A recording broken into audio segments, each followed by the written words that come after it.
Assalamualaikum warahmatullahi wabarakatuh. Salam sejahtera bagi kita semuanya.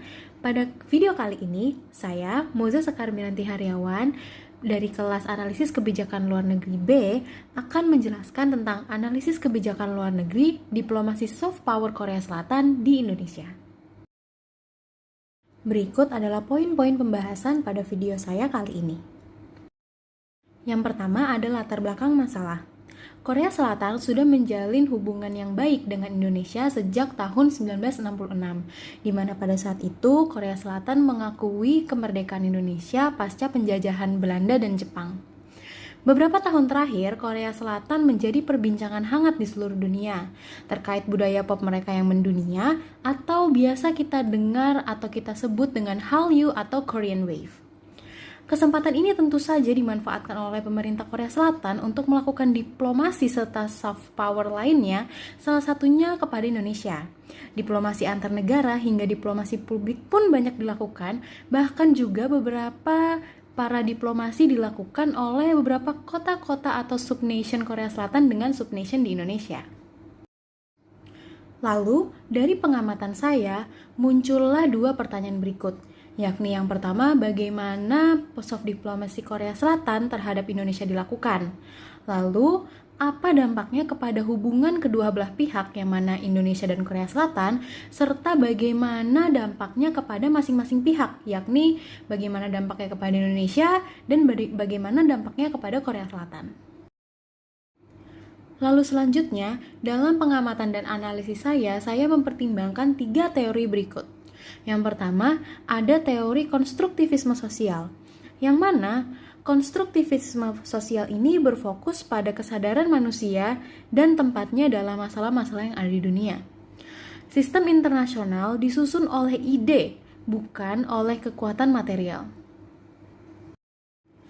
Lalu selanjutnya adalah teori soft power yang saya adaptasi dari pernyataan Joseph Nye pada tahun 2004 yang mana beliau menyebutkan bahwa soft power adalah the ability to influence the behavior of others to get the outcomes one wants. Lalu selanjutnya ada teori diplomasi publik, yang mana diplomasi publik adalah diplomasi yang dilakukan untuk menyampaikan pesan atau memberikan pengaruh, serta membangun image dan identitas terhadap publik internasional atau publik negara lain.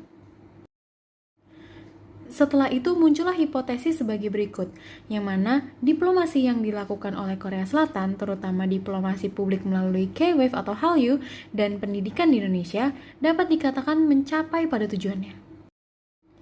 Hal ini dapat kita simpulkan jika kita melihat bagaimana masyarakat Indonesia saat ini sangat tertarik terhadap segala hal yang berbau Korea Selatan.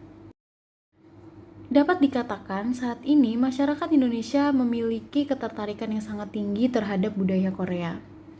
Dapat dilihat dari bagaimana budaya Korea sangat mempengaruhi industri fashion, kuliner, perfilman, hingga musik di Indonesia.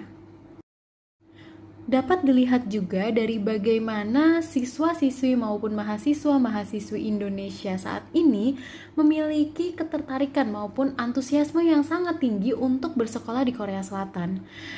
Dan hal itu dilihat dari bagaimana besarnya peminat dari beasiswa maupun exchange ke Korea Selatan dari Indonesia. Selain itu, saya juga mendapati penemuan bahwa biasanya diplomasi ataupun diplomasi publik dilakukan untuk mencapai tujuan kepentingan nasional material saja. Namun, jika dilihat dari pandangan konstruktivis, soft power maupun diplomasi yang dilakukan oleh Korea Selatan terhadap Indonesia bisa dikatakan tidak hanya bertuju kepada kepentingan nasional secara material saja, namun lebih ke membangun identitas negara yang baik kepada negara lain, yang mana di sini Korea Selatan ingin membangun identitas negara yang baik kepada Indonesia. Hal ini juga dapat dikatakan mencapai tujuannya. Bagaimana bisa begitu? Dapat dilihat dari tingginya minat masyarakat Indonesia terhadap Korea Selatan, yang artinya itu menggambarkan bagaimana Indonesia atau masyarakat Indonesia telah melihat negara Korea Selatan ini sebagai negara dengan identitas maupun image yang sangat baik. Metode penelitian yang akan saya gunakan dalam penelitian kali ini adalah metode kualitatif. dengan data yang bersumber dari jurnal, berita, maupun artikel yang diadaptasi dari internet. Saya juga akan menggunakan sumber-sumber buku maupun sumber-sumber tertulis lainnya sebagai data pendukung dalam penelitian saya. Dalam penelitian saya kali ini akan terbatas hanya pada bagaimana diplomasi soft power Korea Selatan ini dilakukan, lalu faktor-faktor yang mendukung maupun menghambat, serta tujuan dan dampak yang diamati dengan pandangan konstruktivisme. Dan berikut merupakan sumber-sumber maupun referensi yang saya gunakan dalam pengamatan saya kali ini, yang nantinya ada kemungkinan akan ada banyak tambahan-tambahan sumber maupun referensi yang akan saya gunakan. Sekian pemaparan dari saya. Terima kasih. Wassalamualaikum warahmatullahi wabarakatuh.